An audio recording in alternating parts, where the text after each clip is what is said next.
Hi అండి, ఈరోజు నేను మీకు చాలా అరుదైన రెసిపీ చూపించబోతున్నానండి. మనకందరికీ తెలిసిన తాటిపండుతో తాటిపండు ఇడ్లీ ఎలా తయారు చేసుకోవాలో చూద్దామండి. ముందుగా ఇడ్లీ రవ్వను కడిగి 1 గంట సేపు నానబెట్టుకుందామండి. 2 తాటిపండ్లకి 1/2 కేజీ ఇడ్లీ రవ్వ తీసుకున్నానండి. రవ్వ మునిగేంత వరకు నీరు పోసుకొని 1 గంట సేపు పక్కన పెట్టుకుందామండి. రవ్వ నానేలోగా తాటిపేసం తీసుకుందామండి. ఈరోజే పడ్డ తాటిపండ్లు అండి ఇవి. చాలా టేస్టీగా ఉంటాయి, అలాగే పేసం కూడా చాలా ఎక్కువ వస్తుందండి. మనం వార్చుకున్న జల్లెడ తీసుకున్నానండి పేసం తీయడానికి.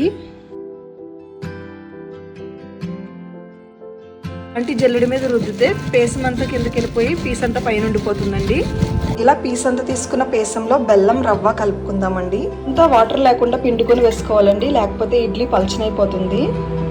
1/2 కేజీ రవ్వకి 1/2 కేజీ బెల్లం వేసుకోవాలండి. పేసం బెల్లం రవ్వ బాగా కలిసేలా కలుపుకోవాలండి.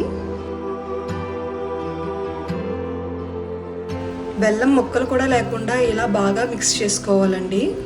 కలుపుకుని ఈ మిశ్రమాన్ని 5 నిమిషాలు ఇలా పక్కన పెట్టుకుందామండి. ఇలాగా ఇడ్లీ రేకులకి ఆయిల్ రాసుకుందామండి.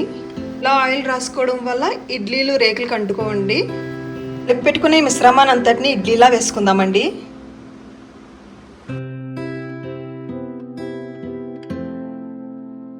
ఇడ్లీ పాత్రలో 2 గ్లాసులు నీళ్ళు వేసుకుందామండి.